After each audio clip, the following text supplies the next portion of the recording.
Why, hello everybody. So welcome to another review as read. Today we'll be talking about Thor, God of Thunder, Godbutcher, and Godbomb.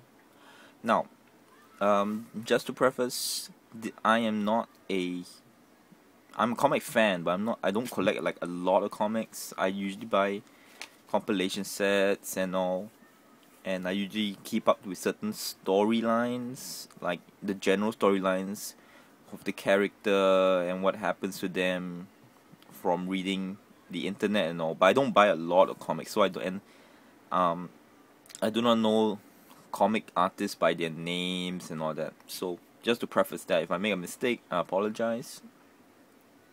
But I am a comic fan. My favorite is Superman. So yeah, just had to put that in preface.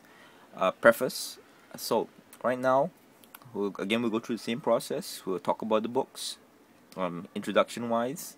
Then we'll talk about the bad, the good, and of course the conclusion. So let's go. So basically, this is a compilation set, and bought my twin brother. He was very interested in the theme and the story and all. As I agree, the premise was very good.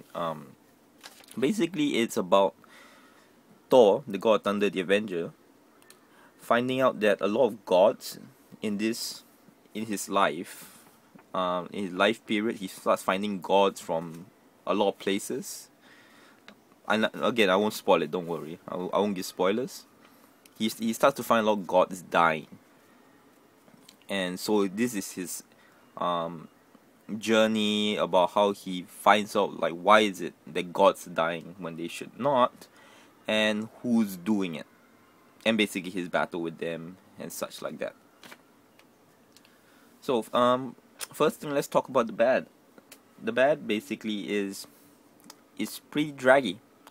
I felt that they could fit everything into one book, to be absolutely honest. It was very convoluted. Like a lot of the scenes and all just dragged on way too much, especially in book 2. Again, I don't spoil it, so I can't go too much into it, but a lot of the ideas that Thor goes into basically is repeated in the long period of his life, as you can see from the Godbomb book, which is part 2 of it. There's a Avenger Thor, old Thor, and a young Thor in this side here, and he basically goes through the same thought process, and he just keeps repeating in a way. So I felt that was a bit draggy. And on top of that, this actually goes through in pretty early in the book. You can start to notice in book 1, they do this thing where, like many centuries ago, then it was young Thor, then it was present day Avenger Thor, then another period is old Thor, and they do this so often, like a very quick succession, like 4 pages, boom, another Thor, then 2 pages, then go back to centuries later, and it's very jarring. I mean, I felt that they could have told the story linearly much better. And I understand what they were going for, but the thing is that they did too much. Actually, I didn't mind it, especially in book 1. Past 3/4 of book 1, I was like, you could have told the story much better. You don't keep jumping around, because every time you start to get invested, definitely it's like, oh, now I'm looking at young Thor. Okay, oh wait, now I'm looking at the Avenger Thor. And they all act like, actually smart thing, they actually act like pretty different characters through the evolution of Thor in a way. And of course, with any of these things, because they're spanning such a long time period, and I think it's pretty obvious when you look at this that there's time travel involved. Well, it just has too many logical problems, and actually they do give an explanation, which I won't spoil. I'll let you read that for yourself. They do talk about in book 2, one scene in book 2, and when you read that reason, it basically is terribly and unsatisfying. So the logical problems with time travel and all of that, basically selective memory loss, blah blah blah, it's just not smart. And that's one of the major problems, I would say, for me personally, when I have to give reasons to the book, to the comic, rather than it giving it to me. And basically the villain, the Godbutcher himself, is a very meh character. Throughout the whole of book 1, they did a very Jaws-like thing where they don't show him. And then suddenly when there's a lot of build-up of what he is. And I must say, when he pops out, and you look at him, you're like, eh. You know, I understand that not all characters have to be the, again, I won't give it away, but I just talking about in general, like, a lot of villains don't have to be like the Hulk or Abomination, you know, Hulk's Abomination, like super huge, or Superman Bizarro, again, all muscular and all of that. But I must say, for all the build-up, it was really like, okay, yeah, he's an okay villain. And the last thing I would say about the bad of this book is, strangely, of course, I understand why that they do concentrate on the present day Thor, but I must be honest, I would so much rather hear about this guy's story, the old Thor story. It's so much more emotion involved, how he was put into that situation. Again, I won't tell you how or why, but his story was, to me, a lot more compelling, and sadly to say, it got nothing more than 2 pages probably. Again, this is my personal thing, so I just found the old Thor character much better. Again, I can't give it away, so I can't tell you why exactly, but I found that his story, although a small part of the book, I was much invested whenever he appeared. So let's go into the goods in the book. I think the first one is very obvious. The art is wonderful. Absolutely nice. I love this watercolor kind of look it gives, and to let you have a look inside, like, look at that. Isn't that beautiful? You know, if you wanted to have, and they have this very good lightning effect that you can get in the book. I must say that the OSL, the lighting that comes from a light object to a dark object, is done very well. Alright, I mean, it doesn't come up because, well, I don't want to move the camera too much, then I'm afraid of realignment issues. But very good art, I must say, and they went for these smaller eyes, kind of very serious tone, which is also a very huge plus for me.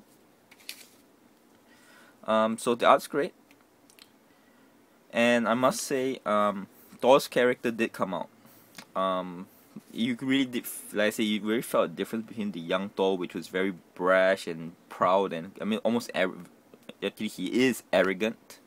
And the Avenger Thor is very more sublime, and he's proud, but he's tempered. And then the old Thor is like jaded, and he's old now. He's extremely grumpy in a way. And the way they talk comes out. So the character of Thor does come out, and I feel if you're a Thor fan, it's not a bad book to read. Maybe not a must-have. But like I say, to me, Thor was not always the best Avenger character in terms, because I felt that he always had like a Conan kind of trope, whereas Conan had a lot more interesting side stories and how he got there. Thor is a god. You know, he's basically is always, I'm proud, I'm the god of thunder, I never give up. That's it. So I don't hate Thor, but not my favorite Avenger. But if you are a Thor fan, the character does come out quite a bit. And in conclusion, if you are a Thor fan, you can get it. But let's say, because I'm a Superman fan, if this was a Superman book in this fashion, I would probably skip it. There are a lot more better books out there, and my brother in Singapore at least, he paid about $60 for both of these together. I just don't feel it's worth it. The storyline, not very satisfying. The premise was wonderful. You know, someone killing gods and all that. And in fact, later, I will just give, when I do this, if you don't want a spoiler, stop the book. I'll give one spoiler which I feel has to be said. Alright, but not yet. Is what basically, yeah, in conclusion, if you are a fan and you got it's disposable income, and the art is nice, go buy it, have a read. But storyline wise, I would say give it a miss. You know, definitely not worth the asking price, especially for $60. In fact, I probably wouldn't read it again. Alright, so till next word. Okay, so the biggest spoiler I'm gonna give is the Godbutcher is killing gods. Alright, and he goes back in time to meet the first god, meaning the guy who creates all gods, right?